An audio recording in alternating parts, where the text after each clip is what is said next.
Hi friends, welcome to my channel B2 Rishi 2023. నేను ఈరోజు చేయబోయే రెసిపీ వచ్చేసి అలసందకాయల కర్రీ. ఎవరైనా మన ఛానల్ని కొత్తగా చూస్తున్న వాళ్ళైతే సబ్స్క్రైబ్ చేసుకోండి, పక్కన ఉన్న బెల్ సింబల్ని క్లిక్ చేయండి. మేము ఏ వీడియో పెట్టినా మీకు నోటిఫికేషన్ వస్తుంది. ఇప్పుడు ఈ కర్రీని చాలా ఈజీగా ఎలా చేయాలో చూపిస్తాను, చూసేయండి. పదండి వీడియోలోకి వెళ్ళిపోదాం. ఇక్కడ వచ్చేసి నేనైతే ఒక 1/2 kg అలసందకాయలను అయితే తీసుకున్నాను. వీటిని శుభ్రంగా కడిగి పక్కన పెట్టుకోవాలి. ఇప్పుడు వీటిని చిన్న చిన్నగా కట్ చేసి పెట్టుకోవాలి. ఇవి ఎంత సన్నగా కట్ చేసి పెట్టుకుంటే మనకు అంత తొందరగా కుక్ అవుతాయి. ఇప్పుడు ఈ కర్రీకి కావాల్సిన ఇంగ్రీడియంట్స్ ఏంటో చూసేద్దాం. ఒక ఆనియన్ అయితే సన్నగా కట్ చేసి పెట్టుకోవాలి, ఒక 5-6 పచ్చిమిర్చి, కరివేపాకు. ఇప్పుడు స్టవ్ ఆన్ చేసి ఒక ప్యాన్ పెట్టుకొని అందులో ఆయిల్ వేసుకోవాలి. ఇందులో ఎక్కువగా ఆయిల్ అయితే పట్టదు, కొంచెమే పడుతుంది. ఆయిల్ హీట్ అయిన తర్వాత పోపు దినుసులు అయితే వేసుకోవాలి. ఇవి చిటపటలాడాక ఇందులో మనం సన్నగా కట్ చేసి పెట్టుకున్న పచ్చిమిర్చి అలాగే ఆనియన్ వేసేసి కలుపుకోవాలి. ఇక్కడైతే నేను ఒక 5-6 పచ్చిమిర్చి అయితే వేసాను. మీరు కావాలంటే ఎక్కువ కూడా వేసుకోవచ్చు.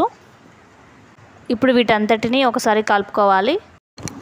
ఇప్పుడు ఇందులో ఒక 5-6 వెల్లుల్లి రెబ్బల్ని తీసుకొని వాటిని కచ్చా పచ్చగా దంచి ఈ కర్రీలో వేయాలి. ఇవి వేయడం వల్లనే కర్రీకి చాలా టేస్ట్ అనేది వస్తుంది. ఇప్పుడు ఇవి కొద్దిగా ఫ్రై అయ్యాక ఇందులో 1 టేబుల్ స్పూన్ పసుపు వేసుకోవాలి. పసుపు వేసేసి ఇలా మొత్తం కలుపుకోవాలి. ఇలా కలుపుకున్నాక మనం ముందుగా అలసందకాయలు అయితే సన్నగా కట్ చేసి కడిగి పెట్టుకున్నాం కదా, వాటిని కూడా ఇందులో వేసేసి అంతా కలిసేట్టుగా బాగా కలుపుకోవాలి. మా ఊర్లో వీటినైతే అలసందకాయలు అని అంటారు. మీ ఊర్లో ఏమంటారో కామెంట్ సెక్షన్లో కామెంట్ చేయండి. అంటే ఒక్కొక్క సైడ్ ఒక్కొక్క పేరు పెట్టి పిలుస్తారు కదా, అందుకని అడుగుతున్నాను. ఇప్పుడు వీటంతటిని చక్కగా కలుపుకున్నాం కదా, ఇప్పుడు మూత పెట్టేసి ఒక 10 నిమిషాలు బాగా మగ్గించుకుందాం. ఇప్పుడు ఒకసారి మూత తీసి చూద్దాం. చూడండి, ఈ అలసందకాయలు అనేవి ఉడుకుతున్నాయి కొద్ది కొద్దిగా. ఇలా మధ్య మధ్యలో కలుపుతూ ఉండాలి. ఇప్పుడు ఒకసారి మూత తీసి చూద్దాం. చూడండి, కర్రీ అయితే హాఫ్ ఉడికిపోయింది. ఇప్పుడు ఇందులో మనం 2 టమాటాలని సన్నగా కట్ చేసి ఇందులో వేయాలి. అప్పుడు కర్రీ అనేది చాలా టేస్టీగా ఉంటుంది. చూడండి, ఇవి టమాటా ముక్కలు వేసేసి బాగా కలుపుకోవాలి. ఇందులో అయితే వాటర్ ఏమీ వేయాల్సిన అవసరం లేదండి. ఈ టమాటాలకు ఉన్న రసము ప్లస్ మనం ఈ అలసందకాయల్ని కడిగి పెట్టుకున్నాం కదా, ఆ వాటరే సరిపోతుంది. మళ్ళీ వాటర్ ఏమీ వేయాల్సిన అవసరం లేదు.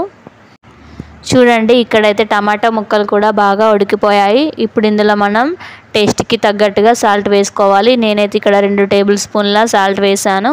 అలాగే పచ్చిమిర్చి అప్పుడు కొంచెమే వేసాను కదా, అందుకే ఇప్పుడు మనం కారం వేస్తున్నాను. 2 టేబుల్ స్పూన్ల కారం అయితే వేసాను. ఇదంతా వేసేసి బాగా కలుపుకోవాలి. ఈ కర్రీలో ఉప్పు కారం వేసాక అంతా కలుపుకొని ఒక 10 నిమిషాలు బాగా ఉడికించుకోవాలి.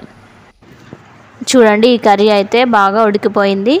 ఇప్పుడు ఇందులో చివరగా కొత్తిమీర వేసేసి స్టవ్ ఆఫ్ చేసుకోవడమే.